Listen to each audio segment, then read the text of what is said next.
কোন ব্যক্তি যদি 50 বছর একাধারে আল্লাহর ইবাদত করে, সুম্মা আহদাল মুশরিকিন ইয়াওমাল লাইলিস, এরপরে সে অমুসলিমদের কোন অনুষ্ঠানে অমুসলিমদেরকে কোন বিষয়ে সহযোগিতা করে, কি দিয়ে?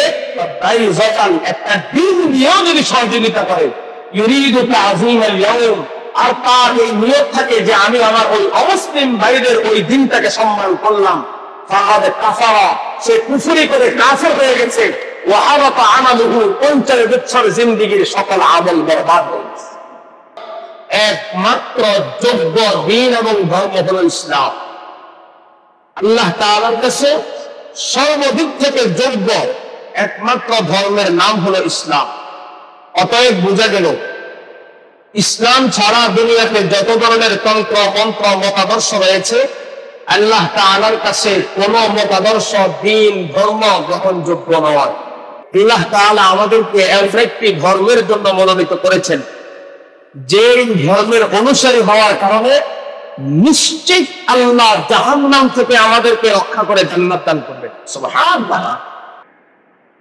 একমাত্র আল্লাহ তাআলাকে উদ্দেশ্য হিসেবে গ্রহণ করা, অন্য সকল কিছুকে বর্জন করা, আল্লাহ রাব্বুল আলামিনকে সৃষ্টিকর্তা, পালনকর্তা, বিধানদাতা হিসেবে মেনে নেওয়া, এর পাশাপাশি দো জাহানের সরদার সরওয়ারে কায়নাত মুহাম্মদুর রাসূলুল্লাহ সাল্লাল্লাহু আলাইহি ওয়াসাল্লামকে আল্লাহ তাআলা প্রেরিত সর্বশেষ আখিরি জামানার পয়গম্বর হিসেবে বিশ্বাস করা এবং এই বিশ্বাসের উপরে ভিত্তি করে গোটা জীবনকে পরিচালিত করা।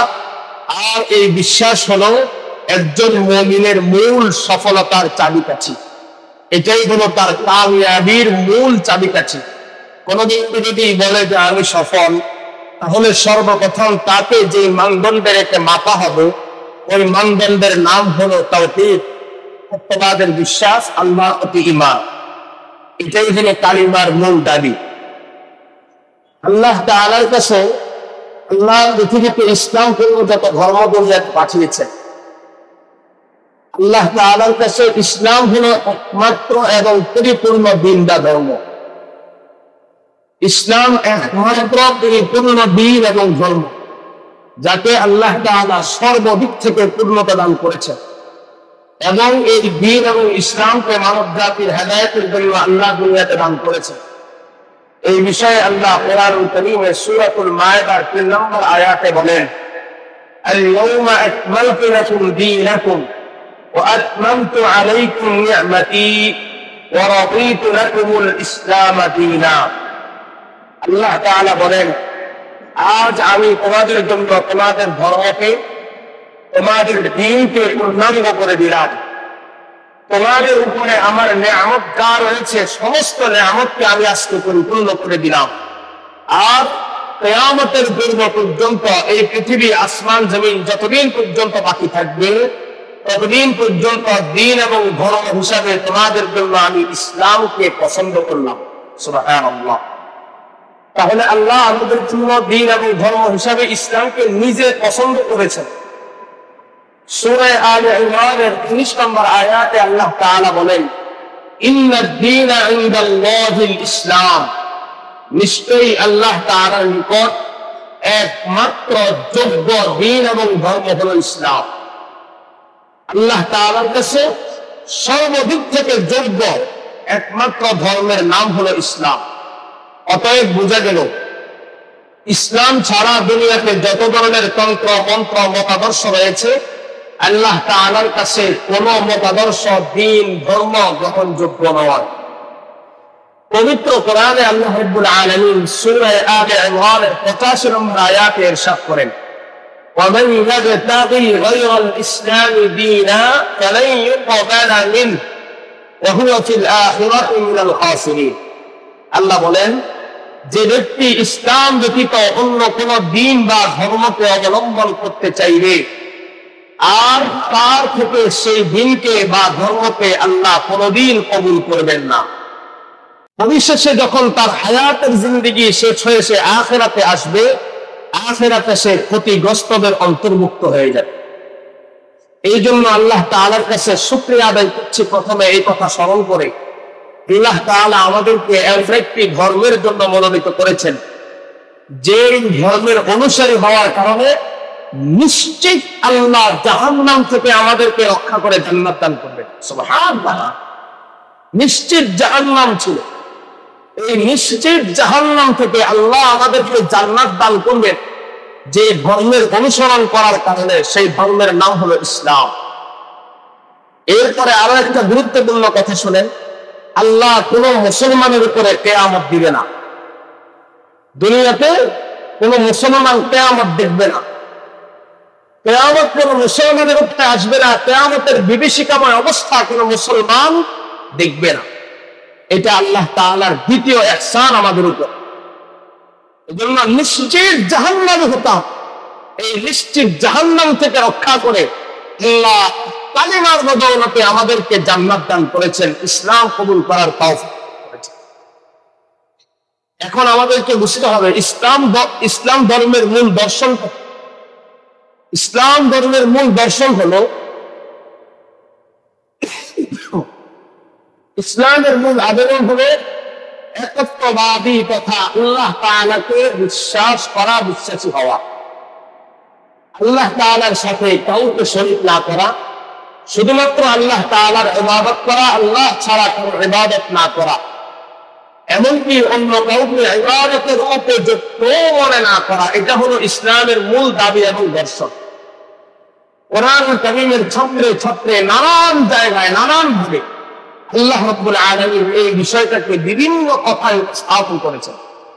সূরা নিসার 36 নম্বর আয়াতে আল্লাহ তাআলা বলেন, ওয়ালা তুশরিকু বিহি শাইআ।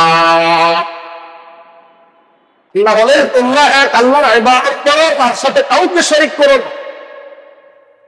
আল্লাহ তাআলা আদম আলাইহিস সালাতু ওয়াস সালাম থেকে আমাদের পয়গম্বর মুহাম্মদ রাসূলুল্লাহ সাল্লাল্লাহু আলাইহি ওয়াসাল্লাম পর্যন্ত যত নবী দুনিয়াতে দিয়েছেন, সমস্ত নবীদের দাওয়াতের স্লোগান এটাই ছিল। সমস্ত নবীরা একটা কথা একমত, আবুদুল্লাহ ওয়ালা তুশরিকু বিহি শাইআ। তোমরা আল্লাহর ইবাদত করো, আল্লাহর সাথে কাউকে শরীক করবা না। সমস্ত নবীরা এই দাওয়াত দিয়েছে। এমন কোন নবী পাওয়া যাবে না যিনি এই কথা বলেন নাই। সবাই আল্লাহর ইবাদত করা এবং আল্লাহর সাথে কাউকে শরীক না করার দাওয়াত দিয়েছে।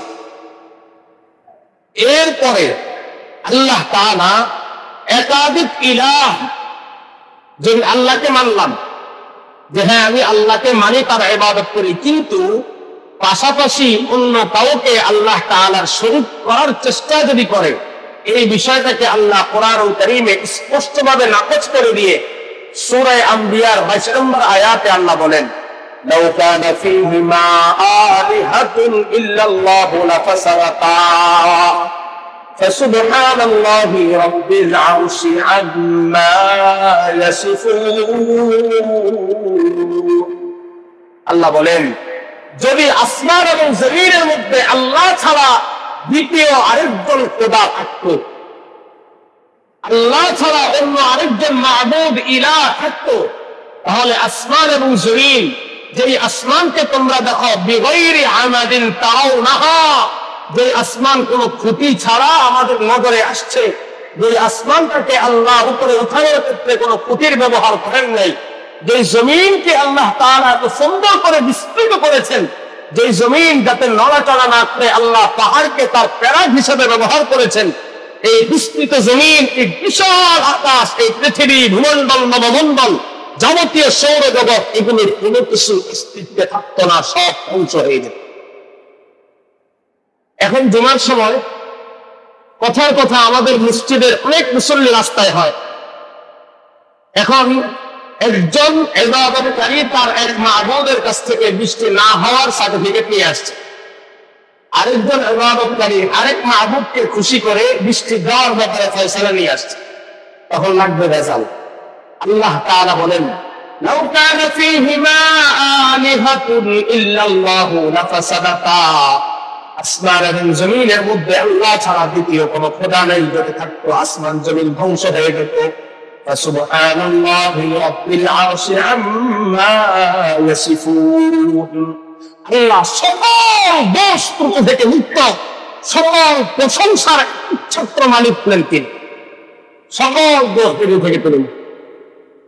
এরপরে আল্লাহ তাআলা বলেন, তোমরা যারা আল্লাহকে মানার পরে আবার তার সাথে শরীক করতে চাও, মানে আল্লাহকে মানি ঠিক আছে, কিন্তু ওনার সাথে আরো কিছু শরীক আছে, যেমন খাবার অমুক খোদা খাওয়ায়, বৃষ্টি অমুক খোদা দেয়, রিজিকের মালিক অমুক, এই যে তোমরা শরীক করো, এই বিষয়ে আল্লাহ তাআলা কোরআনুল কারীমের সূরা হাজর 30 নম্বর আয়াতে বলেন, ফাজতানিবুর রিজসা মিনাল আওসানি ওয়াজতানিবু কাওলাস যুর।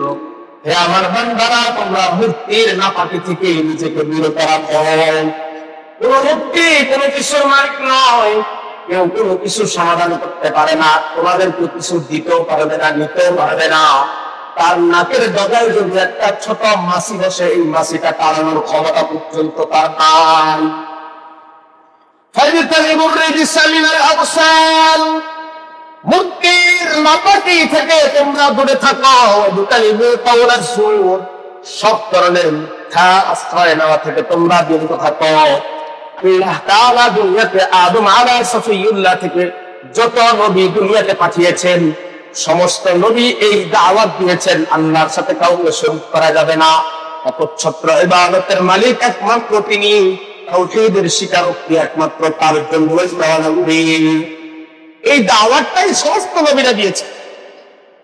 আল্লাহ রাব্বুল আলামিন সূরাতুন নাহলের 36 নম্বর আয়াতে বলেন, وَلَقَدْ بَعَثْنَا فِي كُلِّ أُمَّةٍ رَسُولًا أَنِ اعْبُدُوا اللَّهَ وَاجْتَنِبُوا الطَّاغُوتَ فَمِنْهُم مَّنْ هَدَى اللَّهُ وَمِنْهُم مَّنْ حَقَّتْ عَلَيْهِ الضَّلَالَةُ فَسِيرُوا فِي الْأَرْضِ فَانظُرُوا كَيْفَ كَانَ عَاقِبَةُ الْمُكَذِّبِينَ। আল্লাহ তাআলা বলেন, দুনিয়াতে যত জাতি, যত গোষ্ঠী, যত জনপদ আমি দুনিয়াতে পাঠিয়েছি, তাদেরকে আমি দুনিয়াতে সৃষ্টি করেছি, প্রত্যেক জনপদের জন্য আমি রাসূল প্রেরণ করেছি। ওই রাসূলরা তাদের কাছে এসে বলেছেন, আ'বুদুল্লাহ, আল্লাহর ইবাদত করো, ওয়াজতানিবুত তাগুত, তাগুত থেকে দূরে থাকো, ফামিনহুম মান হাদাল্লাহ। সুতরাং তাদের মধ্যে থেকে যে আল্লাহ তাআলার হেদায়েতের অনুসরণ করেছে, আল্লাহ তাআলা তার নবীর মাধ্যমে সত্য দিয়েছেন, সত্যটাকে মেনে নিয়েছে, তাদের জন্য আল্লাহ তাআলা আখিরাতে জান্নাত রেখে দিয়েছেন। আর যারা সত্যটাকে অবলম্বন করে নাই, গুমরাহির রাস্তাকে নিয়েছে, তাদের অবস্থা কি হয়েছে তা দেখার জন্য তোমরা ফাসিরু ফিল আরদি, জমিনের মধ্যে একটু সফর করে দেখো, ফানজুরু কাইফা কানা আকিবাতুল মুকাদ্দিবিন, ওই সকল মিথ্যাবাদীদের অবস্থা জমিনের মধ্যে কি হয়েছে। সকল মিথ্যাবাদীদের অবস্থা, আল্লাহর সাথে যারা দুশমনি করেছে, রাসূলের সাথে যারা দুশমনি রেখেছে, তাদের অবস্থা কি হয়েছে দেখার জন্য একটু জমিনে সফর কর, দেখো তাদের কি অবস্থা হয়েছে। কওমে আদ, কওমে সামুদ, কওমে লূত এত শক্তিশালী জাতি হওয়ার কারণে আসহাবুল আইকা, যারা পাহাড় কেটে কেটে অট্টালিকা তৈরি করেছে, এরা দুনিয়াতে থাকতে পারেন, সকলকে ধ্বংস করে দিয়েছে। এই জন্য আল্লাহ তাআলার সাথে শিরক করা যাবে না।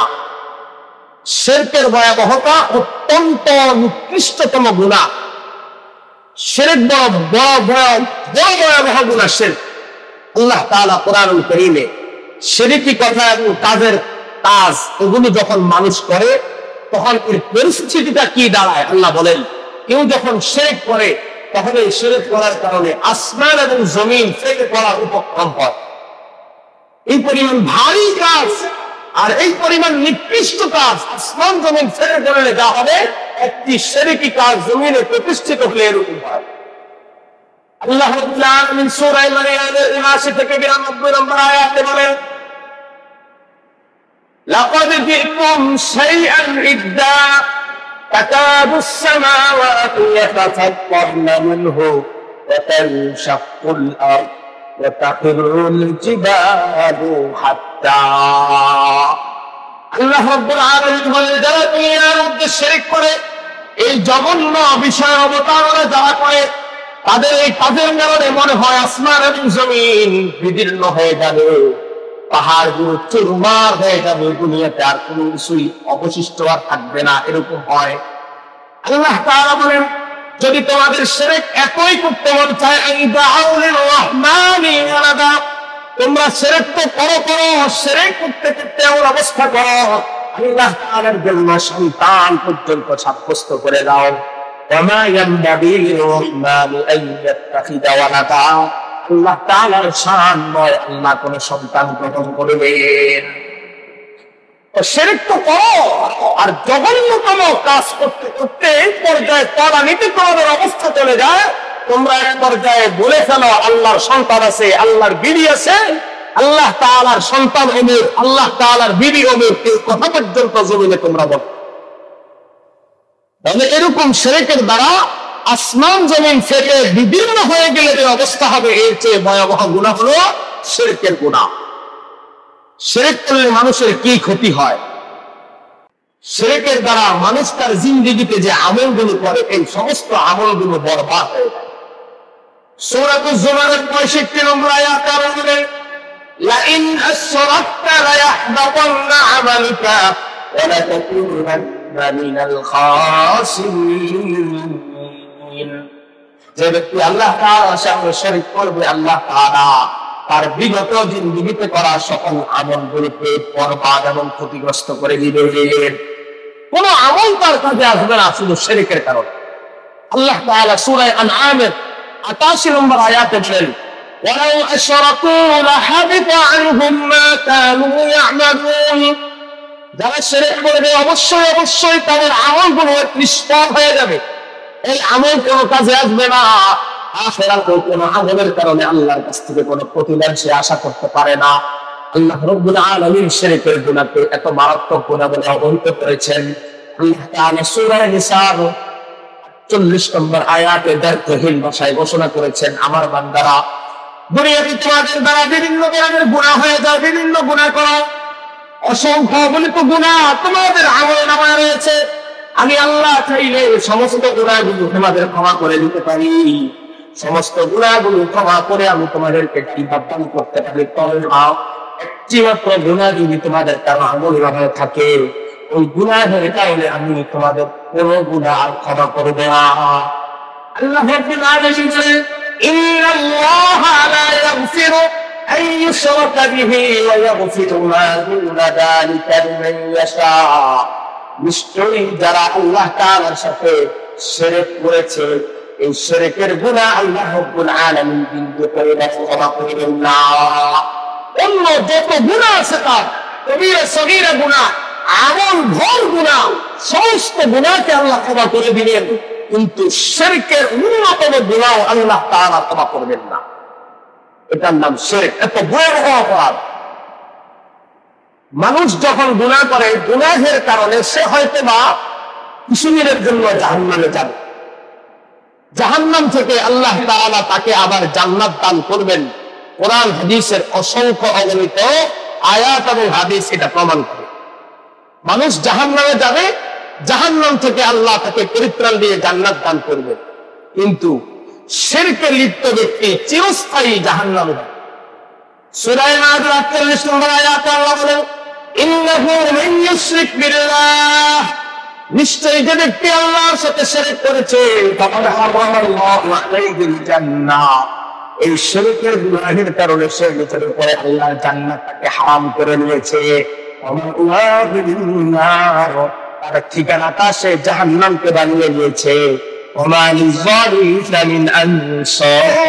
আর তার মতো জালিমের জন্য আল্লাহর কাছে কোনো সাহায্যকারী থাকবে না, কোন সাহায্যকারী তার হবে না যে ব্যক্তি শিরকের মতো গুনাহ করেছে। ভাইরা আমার, শিরক ভয়াবহ অপরাধ, এই কথা তো আমরা বুঝতে পারলাম। শিরক করা যাবে না, নিজের জিন্দেগির আমলকে নষ্ট করে দেওয়া যাবে না।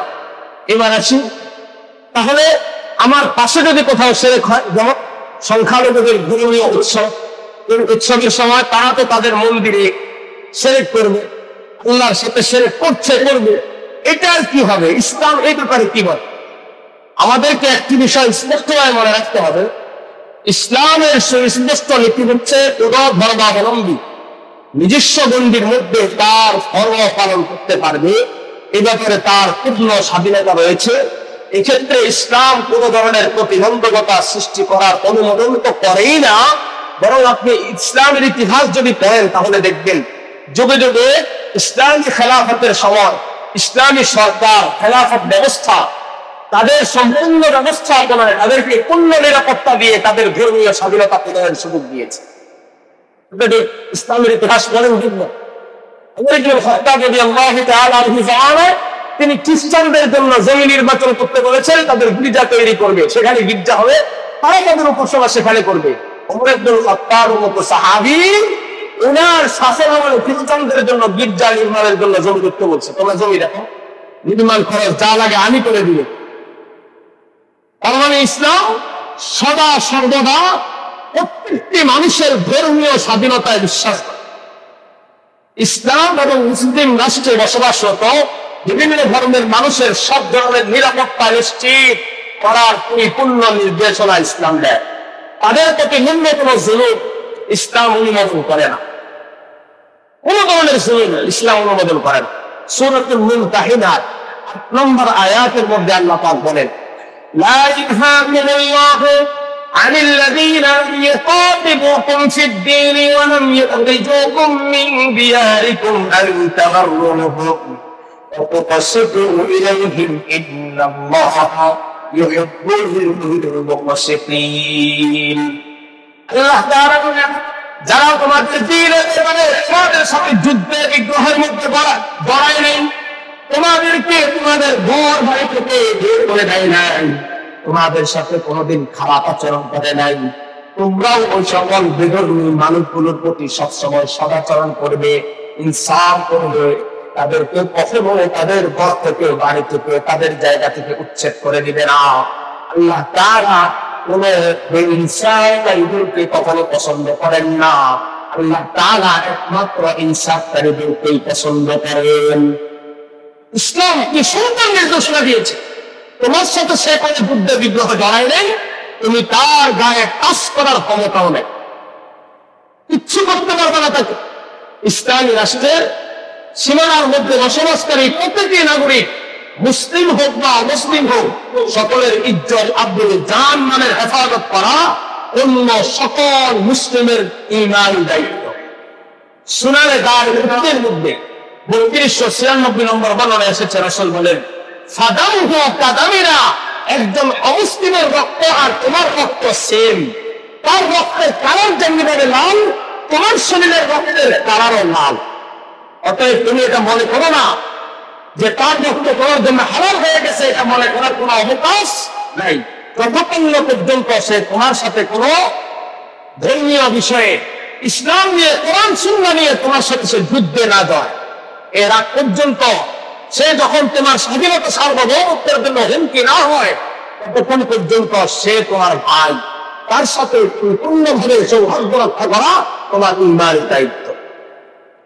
অন্য হাদিসের মধ্যে এসেছে বুখারী শরীফে 3166 নম্বর বর্ণনা, আব্দুল্লাহ ইবনে আমর রাদিয়াল্লাহু তাআলা আনহু বলেন, আনিন নবী সাল্লাল্লাহু আলাইহি ওয়াসাল্লাম قال من قتل معاهدا لم يرى رائحة الجنة فإن ريحها توجد من مسيرة 40 عاما। আল্লাহ রাসূল সাল্লাল্লাহু আলাইহি ওয়াসাল্লাম বলেন, তোমরা কখনো কোন অমুসলিমকে, যে মুসলিম রাষ্ট্রে মুসলিম সরকারকে ট্যাক্স দিয়ে বসবাস করে, এমন কোন অমুসলিমকে হত্যা করো না, তাহলে তুমি জান্নাতের গ্রাম পর্যন্ত পাইবা না।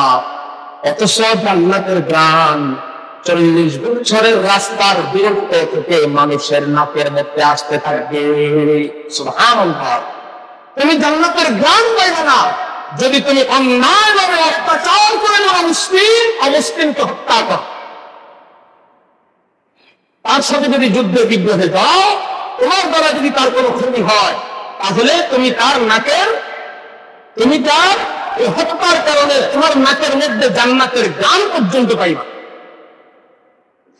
তবে এই হাদিসগুলো শোনার পর, এই কথাগুলো শোনার পর আমাদের মধ্যে এক শ্রেণীর মানুষ দেখা যাবে যে ইসলাম যেহেতু এই পরিমাণ তাদেরকে আদর আপ্যায়নের কথা বলেছে, ইসলাম যেহেতু এই পরিমাণ তাদেরকে আলিঙ্গনের কথা বলেছে, তাদের হক যেহেতু ইসলাম এই পরিমাণ দিয়েছে, অতএব এখন আমি তাদের ভিতরে ঢুকে যাই। এখন ঢুকে যাওয়া তো বড় কথা নয়, ঢুকে যায় এবং তাদের একজন হয়ে ঢুকে যায়। ঢুকে তো যায় তাদের একজন হয়ে ঢুকে, আর তখন বলে যে ধর্ম যার যার সবার। অথচ ইসলাম বলে না, তুমি তোমার গণ্ডির মধ্যে থেকে তুমি বলবা ধর্ম যার উৎসবতা। কোরআন সুন্নাহর আলোকে ইসলামের মূলনীতিকে সামনে রেখে কথা বিশ্বাস করতে হবে। ধর্ম যার উৎসবে একান্তই না, এই ধর্মের উৎসব অন্য কোন মানুষের উৎসবের সাথে তুলনা করা, অন্য কোন মানুষের উৎসবের উপরে চাপিয়ে দেওয়া, এটা প্রত্যেকটা মানুষের ধর্মীয় স্বাধীনতার উপরে হস্তক্ষেপ। আর এই স্লোগানটা এটা হলো একটা বাহুতাবাজি, প্রজাবাজি মার্কা স্লোগান, মানুষের ঈমান নষ্ট করার স্লোগান। আবু দাউদ শরীফের 1133 নম্বর বর্ণনা এসেছে, আনাস ইবনে মালিক রাদিয়াল্লাহু তাআলা বলেন, قال رسول الله صلى الله عليه وسلم قدم النبي إلى المدينة ولهم يومان يلعبون فيهما। হযরত আনাস ইবনে মালিক রাদিয়াল্লাহু তাআলা আনহু বলেন, রাসূল মদিনায় আসলেন, আসার পরে দেখেন মদিনার মানুষ 2 দিন খেলাধুলা করে, আনন্দ করে। আল্লাহ রাসূল বলেন, মা হাযা ইয়াওমান, এই 2 দিন কোন 2 দিন? সবাই বললেন, কুননা নালআবু ফীহিমা ফিল জাহিলিয়া, রাসূল এই 2 দিনে আমরা জাহিল যুগে আনন্দ করতাম। ফাকাল রাসূলুল্লাহ সাল্লাল্লাহু আলাইহি ওয়াসাল্লাম, ইন্নাল্লাহা ক্বাদ আবদালাকুম বিহিমা খায়রান মিনহুমা ইয়াওমাল আযহা ওয়া ইয়াওমুল ফিতর। তোমরা যে 2 দিন আনন্দ উদযাপন করো, আল্লাহ তাআলা এর চেয়ে উত্তম 2টা দিন তোমাদেরকে দান করেছেন। এই 2 দিন যত মন চায় তোমরা আনন্দ উদযাপন করতে থাকো। মুসলমানদের আনন্দ উদযাপন করা, উৎসব করার জন্য আল্লাহ স্বতন্ত্রভাবে 2টা দিন দান করেছেন, ঈদ উল ফিতর এবং ঈদ উল আযহা। অতএব এর বাহিরে ভিন্ন দিন, ভিন্ন কোন ধর্মের অনুষ্ঠানকে সামনে রেখে আনন্দ উদযাপন করা এই হাদিসের আলোকে হারাম।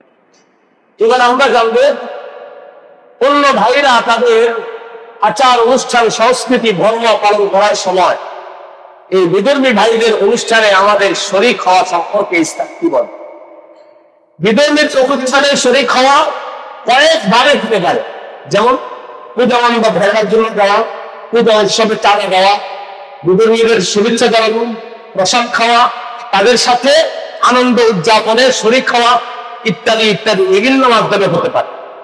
প্রথমত আমরা যেটা আমাদের বিশেষ করে যুবক শ্রেণীর মধ্যে দেখা যায়, এই পূজার সময় হয়তো না আমার একজন সাথী বা আমার একজন সহকর্মী অথবা একসাথে কাজ করি, সে ভিন্ন ধর্মের, সে দাওয়াত দিছে, ভাই আমাদের পূজার সময় তুমি আমাদের মণ্ডপ দেখতে যাইবা, তখন মণ্ডপ দেখার জন্য যায়। পূজা মণ্ডপ দেখার জন্য যাওয়া এটাও তাদেরকে তাদের সংস্কৃতি এবং ধর্মীয় কাজে সহযোগিতা একটা মাধ্যম। পূজা মণ্ডপ দেখার জন্য যাওয়া হারাম। এক্ষেত্রে মনে রাখতে হবে, প্রতিমার প্রতি সন্তুষ্ট চিত্তে সম্মান প্রদর্শনের জন্য অথবা পূজা করার জন্য তাদের উৎসবে অংশগ্রহণ করলে রেজা বিল কুফরি কাজের মধ্যে সন্তুষ্টি পাওয়া যাওয়ার কারণে এই ব্যক্তি সরাসরি কাফের হয়ে যাবে। ওই ব্যক্তি সরাসরি কাফের। এই ব্যাপারে বিশ্বের কোন আলেমের ভিন্ন কোন মত নেই, সকলেই এই ব্যাপারে একমত। যদি কেউ কোন প্রতিমা দেখার পর তার প্রতি ন্যূনতম অন্তরের ভিতরে সম্মান বোধ তৈরি হয়, তাহলে তার ঈমান চলে যাবে রেজাবিল কুফরের কারণে। এই ব্যাপারে তারও কোনো দ্বিমত নেই, তার ঈমান চলে গেছে। আর সুনানুল কুবরা লিল বাইহাকির মধ্যে একটি হাদিস এসেছে, 18,861 নম্বর বর্ণনা। ওই হাদিসের মধ্যে হযরত ওমর ইবনে খাত্তাব রাদিয়াল্লাহু তাআলা আনহু বলেন, লা তাদখুলু আলাল মুশরিকিনা ফি কানাইসিহিম ইয়াওমা ঈদিহিম ফাইন্না আস-সাখতাতা তানজিলু আলাইহিম। হে দুনিয়ার মুসলমানরা, তোমরা অমুসলিমদের ধর্মীয় অনুষ্ঠান চলাকালীন সময়ে তাদের মন্দিরে, তাদের পূজা মণ্ডপে, তাদের উপাসনালয়ে প্রবেশ করবে না, কারণ ওই সময় আল্লাহ তাআলা তাদের উপরে সরাসরি লানত এবং গজব নাযিল করতে থাকেন। অতএব তুমি সেখানে যাইবা না। ইজতানিবু আ'দা আল্লাহি ফি ঈদিহিম, সুনানুল কুবরা লিল বাইহাকির 18892 নম্বর বর্ণনায় হযরত ওমর আবার বলেন, তোমরা আল্লাহর দুশমনদের উৎসবগুলোতে অংশগ্রহণ করা থেকে সম্পূর্ণ বিরত থাকো। উমদাতুল কারির মধ্যে বুখারীর ব্যাখ্যা গ্রন্থ উমদাতুল কারি 11 নম্বর খণ্ডের 237 নম্বর বর্ণনায় এসেছে, আল্লামা ফখরুদ্দীন আইনি রাহিমাহুল্লাহ তাআলা বলেন, ইন্না মিন কাসরি সাওয়াবি কওমিহিম ফি মাসিয়াতিন ওয়া ফিতনাতিন আন্নাল উকুবাতা তানজিমুহু মাআহুম। যে ব্যক্তি অমুসলিমদের সমাবেশ তাদের পাপ কাজে গিয়ে তাদের সংখ্যা বৃদ্ধি করলো, অবশ্যই আল্লাহ যখন তাদেরকে জাহান্নামের আগুন দিয়ে শাস্তি দিবে, তখন এই ব্যক্তিও বাদ করবে না, তাকেও আল্লাহ তাআলা জাহান্নামের আগুনে ফেলে দিবেন। তাহলে 1 নম্বর হলো পূজা মণ্ডপ দেখতে যাওয়া অথবা কোনোভাবে সেখানে অংশগ্রহণ করার কোনো সুযোগ নাই। 2 নম্বর হলো পূজাকে কেন্দ্র করে অনেক সময় দেখা যায় ব্যবসায়ী ভাইয়েরা তাদের কাছে বিভিন্ন সংস্থা বিভিন্ন লোকজন আসেন, ভাই পূজার অনুষ্ঠানের জন্য আপনি ফান্ড দেন, সহযোগিতা করেন, তখন সেক্ষেত্রে সহযোগিতা করা হয় পূজা উৎসবে চাঁদা দেওয়া। মনে রাখবেন, ইসলামের যাকাত ছাড়া বাকি বিভিন্ন সকল ধরনের সাধারণ দান অনুদান অন্য যে কোনো ধর্মের অনুসারীকে আপনি সহযোগিতার জন্য দিতে পারবেন। অমুসলিম অসহায় ব্যক্তিকে যেমন সহযোগিতা করা যায়, মুসলিমকে আপনি সহযোগিতা করবেন, অমুসলিমকেও সহযোগিতা করা যায়, কোনো সমস্যা নেই। তবে তাদের ধর্মীয় অনুষ্ঠান যেখানে সরাসরি আল্লাহ পাকের সাথে শিরক হবে, এই কাজের মধ্যে কোনো ধরনের চাঁদা দিয়ে পার্টিসিপেট করা, সহযোগিতা করা, এটা ইসলামে সম্পূর্ণভাবে হারাম। কেউ যদি এই কাজ করে তাহলে সে সম্পূর্ণ হারাম কাজে লিপ্ত হলো। কোরআনুল কারীমে আল্লাহ তাআলা সূরা হুদের 113 নম্বর আয়াতে বলেন, ولا تركنوا إلى الذين ظلموا فتمسكوا النار وما لكم من دون الله من أولياء ثم لا تنصرون। আল্লাহ তাআলা বলেন, তোমরা দুনিয়াতে যারা পাপিষ্ঠ হয়েছে, আল্লাহর সাথে সরাসরি শিরক করে পাপিষ্ঠদের দিকে তোমরা ঝুঁকে পড়বে না। তারা যে সকল গুনাহ করে তাদের গুনাহের দিকে তোমরাও ঝুঁকে পড়বে না। আল্লাহ তাআলার জাহান্নামের আগুন যখন তাদেরকে স্পর্শ করবে তাহলে তোমাদেরকে ছাড়বে না। আল্লাহর জাহান্নামের আগুন যদি তাদেরকে স্পর্শ করে তোমাদেরকে স্পর্শ করে ফেলবে। এই জন্য তোমরা তাদের এই সকল কাজের মধ্যে কোন ধরনের সহযোগিতা করবা না। সহযোগিতা তোমার যদি করতে মন চায় কোথায় করবা? এটা আল্লাহ সূরা মায়দার 2 নম্বর আয়াত স্পষ্ট হয়ে বলেছে, তাআওয়ানু আলাল বিররি ওয়াত তাকওয়া। তুমি যদি কাউকে সহযোগিতা করতে হয় তাকওয়ার কাজে সহযোগিতা করো, নেক কাজে সহযোগিতা করো, ভালো কাজে সহযোগিতা করো। ওয়ালা তাআওয়ানু আলাল বিররি ওয়ালা তাআওয়ানু আলাল ইসমি ওয়াল উদওয়ান। কোন গুনাহের কাজে, আল্লাহর দুশমনের কাজে তাহলে তোমরা একে অপরকে সহযোগিতা করো না। সহযোগিতা কোথায় করবা এটা আল্লাহ বলে দিয়েছে, কোথায় করা যাবে না এটাও বলে দিয়েছে। বিশুদ্ধ ফতোয়ার কিতাব ফতোয়ায়ে শামী বা আর-রাদ্দুল মুফতাহ, ফতোয়ায়ে শামীর 6 নম্বর খণ্ডের 745 নম্বর পৃষ্ঠার মধ্যে ফতোয়া লিখেছেন প্রখ্যাত ইমাম আবু হাফস আল কবীর রাহিমাহুল্লাহ। তিনি লেখেন, লা আন্না রাজুলান আবাদাল্লাহ 50 সানা। কোন ব্যক্তি যদি 50 বছর একাধারে আল্লাহর ইবাদত করে, সুম্মা আহদাল মুশরিকিন ইয়াওমান লাইলিস, এরপরে সে অমুসলিমদের কোন অনুষ্ঠানে অমুসলিমদেরকে কোন বিষয়ে সহযোগিতা করে, কি দিয়ে? একটা দিন দিয়েও যদি সহযোগিতা করে, ইউরিদু তাযীমাল ইয়াওম, আর তার এই নিয়ত থাকে যে আমি আমার ওই অমুসলিম ভাইদের ওই দিনটাকে সম্মান করলাম, ফাকাদ কাফারা, সে কুফরি করে কাফের হয়ে গেছে। ওয়া হাবাতা আমালুহু, 50 বছর জিন্দেগীর সকল আমল বরবাদ হয়ে গেছে। কোন কাজে আসবে না তার 50 বছরের আমল, ওটা বরবাদ হয়ে গেছে কুফরি করার কারণে, সামান্য সহযোগিতার কারণে। 3 নম্বর, অমুসলিমদের তাদের উৎসবে শুভেচ্ছা জানানো, যেটা এখন রাস্তার মোড়ে মোড়ে দেখা যায়, সব জায়গায় দেখা যায় শুভেচ্ছা জানানো। শারদীয়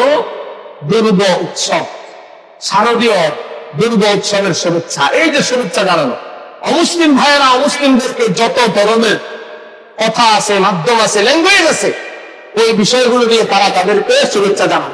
কিন্তু মুসলিমরা শুভেচ্ছা জানানোর ক্ষেত্রে স্বাতন্ত্রতা বজায় রাখতে হবে।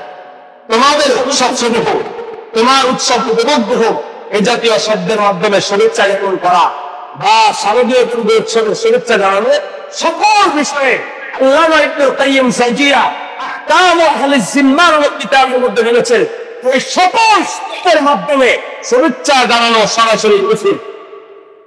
আল্লামা ইবনুল কাইয়্যিম জাওজিয়া বলেছেন সরাসরি কুফর এই জাতীয় শব্দের মাধ্যমে কাউকে ধর্মীয় উৎসবের শুভেচ্ছা জানানো। ইবনুল কাইয়্যিম জাওজিয়া রাহিমাহুল্লাহু তাআলা ওনার কিতাবে আরো শক্ত করে বলছেন, উনি বলেন কেউ যদি মদ পান করে, জেনা ব্যভিচার করে, আত্মহত্যা করে, যদি তাকে অভিনন্দন জানানো জায়েজ হয়, অভিনন্দন জানানো যেতে পারে। কিন্তু কেউ যদি কোনো আল্লাহর সাথে শিরক করে সরাসরি কোনো কাজে, আর ওই জায়গায় যদি কেউ কাউকে শুভেচ্ছা জানায়, তাহলে ওই শুভেচ্ছা জানানো থেকে এই শুভেচ্ছা জানানোটা মারাত্মক পর্যায়ে গুনাহ। দেখেন কেউ মদ খাচ্ছে, তাকে শুভেচ্ছা জানানো এটা কি জায়েজ হবে?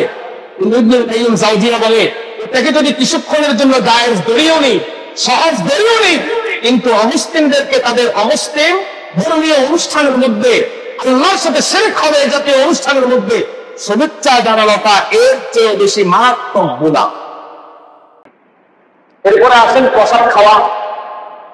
প্রসাদ নিয়ে আসবে আপনার জন্য, হাদিয়া পাঠাবে, প্রসাদ নিয়ে আসবে। প্রসাদ খাওয়ার ব্যাপারে স্পষ্টভাবে মনে রাখবেন, মুসলমান প্রতিমার জন্য উৎসর্গ করা কোনো খাবার খেতে পারে না। প্রতিমার নামে উৎসর্গ করা সকল খাবার মুসলমানের জন্য হারাম, প্রতিমার নামে উৎসর্গকৃত। এই জন্যই অমুসলিম দোকানের যে সকল জিনিস রয়েছে, অমুসলিমদের জবিহা, অমুসলিমরা যে সকল প্রাণী জবাই করে, এই অমুসলিমদের জবাইকৃত প্রাণী খাওয়া যায় না কেন? হারাম, এই জন্য খাওয়া যায় না। ইসলাম বলে ওরা যাবতীয় পূজাকে উৎসব করে, পূজা উৎসবকে কেন্দ্র করে যত ধরনের খাবার ওরা তৈরি করে, সমস্ত কিছু তাদের প্রতিমার নামেই উৎসর্গকৃত। আপনি জিজ্ঞাসা করে দেখেন, প্রতিমার নামে উৎসর্গ করে করে তারা খাবার তৈরি করে, আর এই খাবার প্রসাদ হিসাবে আপনি খান, দেবদেবীর নামে উৎসর্গকৃত খাবার। এই জন্য ইসলাম বলে এটা তোমার জন্য সম্পূর্ণভাবে হারাম। সূরা মায়দার 3 নম্বর আয়াতে আল্লাহ তাআলা হারাম জিনিসের যে তালিকা প্রণয়ন করেছেন এর মধ্যে এটা পড়ে যাবে। حرمت عليكم الميتة والدم ولحم الخنزير وما أهل لغير الله به والمنخنقة والموقوذة والمتردية والنطيحة وما أكل السبع إلا ما ذكيتم وما ذبح على النصب وأن تستقسموا بالأزلام ذلكم فسق اليوم يئس الذين كفروا من دينكم فلا تخشوهم واخشوني। এই আয়াতে কারিমার মধ্যে আপনি খুলে দেখেন আল্লাহ রাব্বুল আলামিন একজন মুসলমান কত জিনিস খেতে পারবে, হালাল তার জন্য কি কি, হারাম তার জন্য কি কি, স্পষ্টভাবে বিশদ বর্ণনা দিয়েছেন।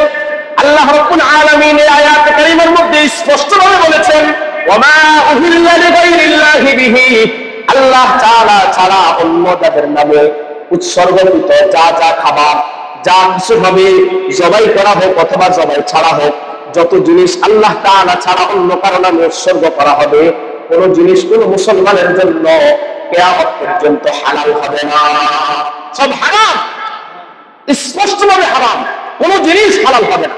এই জন্য তাদের এই প্রতিমাকে উৎসর্গ করে পূজার সময় তৈরি কোন জিনিস খাওয়া গ্রহণ করা সম্পূর্ণভাবে একজন মুসলমানের জন্য হারাম। আবু দাউদ শরীফের 4031 নম্বর বর্ণনা এসেছে, আল্লাহ রাসূল বলেন, হযরত ইবনে ওমর বলেছেন, قال رسول الله صلى الله عليه وسلم من تشبه بقوم فهو منهم।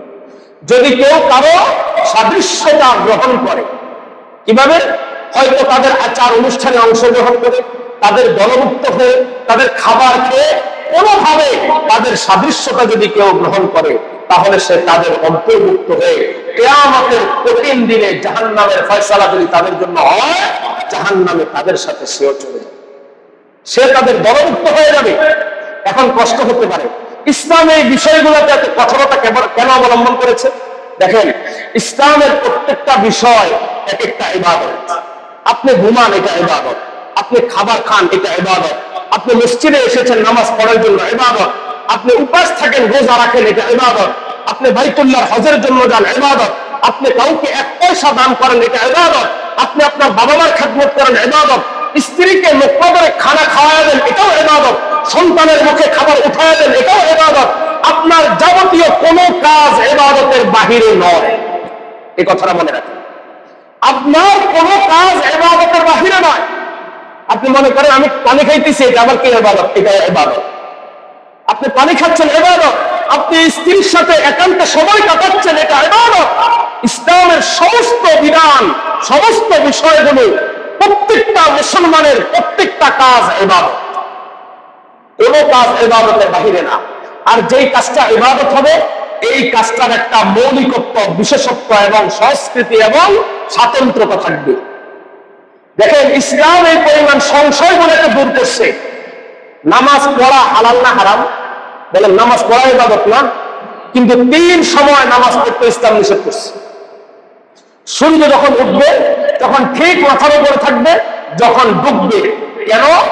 ইসলাম বলে ওই সময় অমুসলিমরা তাদের উপাসনালয়ে ইবাদত করে, ঢোল তবলা বাজায়, তারা তাদের শাখা বাজায়, তারা তাদের বাদ্যযন্ত্র বাজায়। ওই সময় অনুদানি দেয়, তুমি ওই সময় ইবাদত করবে না।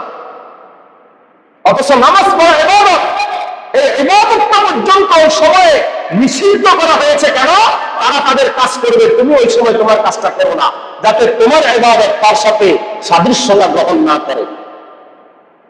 দেখেন, ইসলামের বিধান, গুরুত্বপূর্ণ বিধান আসছে আজান। গুরুত্বপূর্ণ বিধান আজান যখন আসে, আজান এর আগে মুসলমানদেরকে কিভাবে আহ্বান করা হবে এটা নিয়ে রাসূল মিটিং ডাকলেন। আল্লাহ রাসূল সাল্লাল্লাহু আলাইহি ওয়াসাল্লাম মিটিং ডাকলেন, সাহাবায়ে কেরাম উপস্থিত হয়েছে। এসে সবাই পরামর্শ দিচ্ছে। রাসূল বললেন, তোমরা আমাকে পরামর্শ দাও, মুসলমানদেরকে নামাজের জন্য আহ্বান করার জন্য কি শব্দে ডাকা হবে? একজন বলতেছে, ইয়া রাসূলুল্লাহ, নামাজের যখন সময় হবে তখন একটা পতাকা উড়ায় দেওয়া হবে। রাসূল বললেন, এটা আমার কাছে বেশি পছন্দনীয় মনে হলো না। আরেকজন বলল, ইয়া রাসূলুল্লাহ, যখন নামাজের সময় হবে তখন সিংহা ঢুলি দেওয়া হবে। রাসূল বললেন, না না, এটা করা যাবে না, এটা হলো ইহুদিদের নীতি। আরেকজন বলল, রাসূল, যখন নামাজের সময় হবে তখন ঘন্টা পিটানো হবে, যেরকম স্কুলের মধ্যে পিটায়, ঘন্টা পিটায় ছুটি হয়, ঘন্টার আওয়াজ দেওয়া হয়, তো ঘন্টা পিটানো হবে। রাসূল সাল্লাল্লাহু আলাইহি ওয়াসাল্লাম বললেন, না, এটাও হতে পারে না, কারণ এটা আমাদের অন্য ধর্ম, খ্রিস্টানদের রীতি, তারা তাদের গির্জায় ঘন্টা পিটায়। তাহলে ইসলাম এমন এক স্বতন্ত্র ধর্মের নাম, যে ধর্মে অন্য ধর্মের সাথে সামান্যতম সাদৃশ্যতা আসে, এই কাজ করা যাবে না। ওই দিনের মতো সকল সাহাবীরা বিদায় নিলেন। রাসূল কোন সিদ্ধান্তে পৌঁছতে পারলেন না। ওই রাতেই হযরত আব্দুল্লাহ ইবনে যায়েদ রাদিয়াল্লাহু তাআলা আনহু বলেন, আমি ওই রাতে এই বিষয়টা নিয়ে চিন্তা করতে করতে ঘুমাইলাম। ঘুম এবং তন্দ্রা এর মাঝামাঝিতে আমি ছিলাম।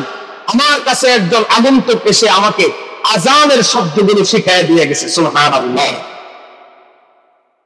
ওই একই স্বপ্ন ওই রাত্রে হযরত ওমর ইবনে খাত্তাব রাদিয়াল্লাহু তাআলা আনহু দেখলেন। ওমর রাসূলের কাছে আসলেন। এসে ওমর ইবনে খাত্তাব রাসূলকে বলা শুরু করলেন। আব্দুল্লাহ ইবনে যায়েদ বলেন, ইয়া রাসূলুল্লাহ, আমিও তো এই একই স্বপ্ন রাত্রে দেখেছি। রাসূল বললেন, কি স্বপ্ন বলো?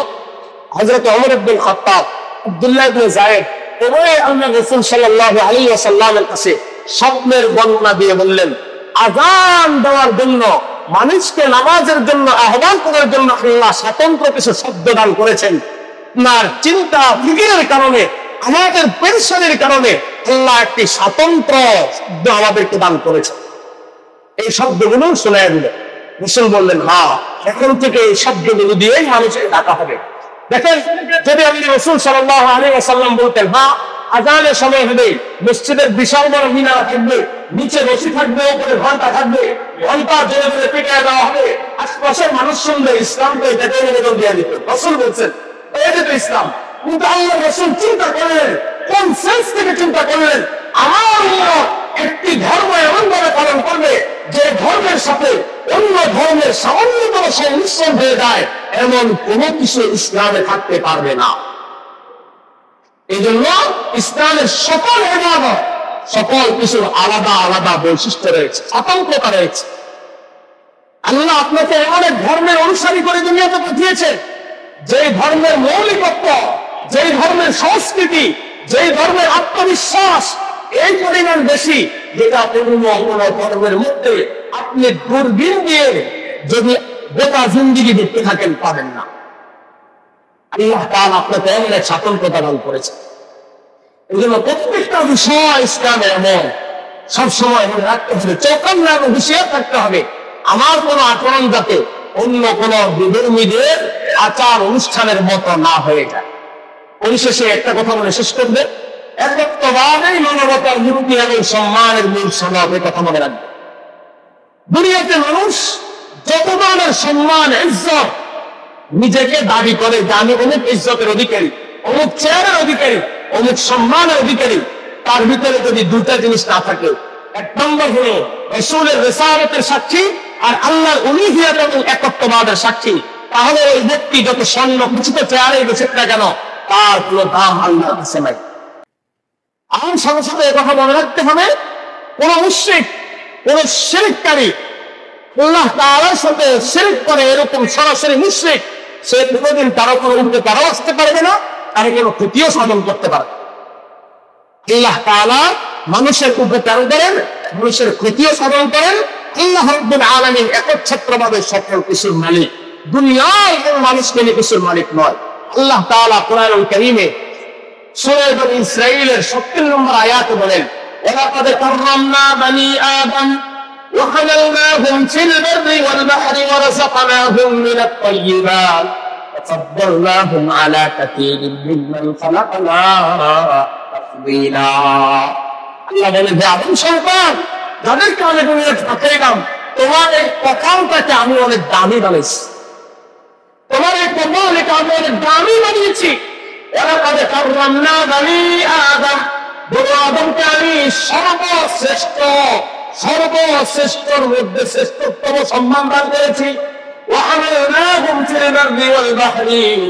এবং জলস্থলে আমি তাদেরকে সব জায়গায় বিচরণের জন্য ক্ষমতা দিয়েছি। রিজিক হিসাবে আমি তাদেরকে পবিত্র জিনিস দিয়েছি। আর আমি দুনিয়াতে যত জিনিস সৃষ্টি করেছি, সকল জিনিসের মধ্যে আমি তাকে সবচেয়ে বেশি শ্রেষ্ঠত্ব দান করেছি। অতএব তোমার এই কপাল অনেক দামি, এই দামি কপালকে তুমি যেখানে সেখানে দেখিও না। এটা আল্লাহ তাআলার একবারে আম দেওয়া সকল মানব জাতির প্রতি। তোমার এই কপাল যদি ঠেকাইতে হয়, তাহলে একমাত্র সকল রাজাদের রাজা, রাজাধিরাজ, একমাত্র একচ্ছত্র মালিকের অধিকারী, তাওহীদের একচ্ছত্র অধিকারী আল্লাহ রাব্বুল আলামিনের সামনেই তোমার মাথা ঠেকাইতে হবে। দুনিয়ার কারো সামনে মাথা ঠেকানোর কোনো সুযোগ নাই। আল্লাহ তাআলা আমাদেরকে এই সহজগুলো করে বুঝে আমল করার তৌফিক নসিব করেন। আল্লাহ আমাদের সন্তানদেরকে বিজাতীয় সংস্কৃতির যখন কোনো অনুষ্ঠান হয়, এগুলো থেকে বাঁচিয়ে রাখার তৌফিক দান করেন। যুবক ভাইয়েরা যাতে এই জাতীয় সংস্কৃতি থেকে নিজেদের ঈমান আমলকে বাঁচিয়ে রাখেন, সেই জন্য বিশেষভাবে আপনাদের কাছে আবদার করবে, আল্লাহ আপনাদেরকে বুঝার আমলের তৌফিক নসিব করেন।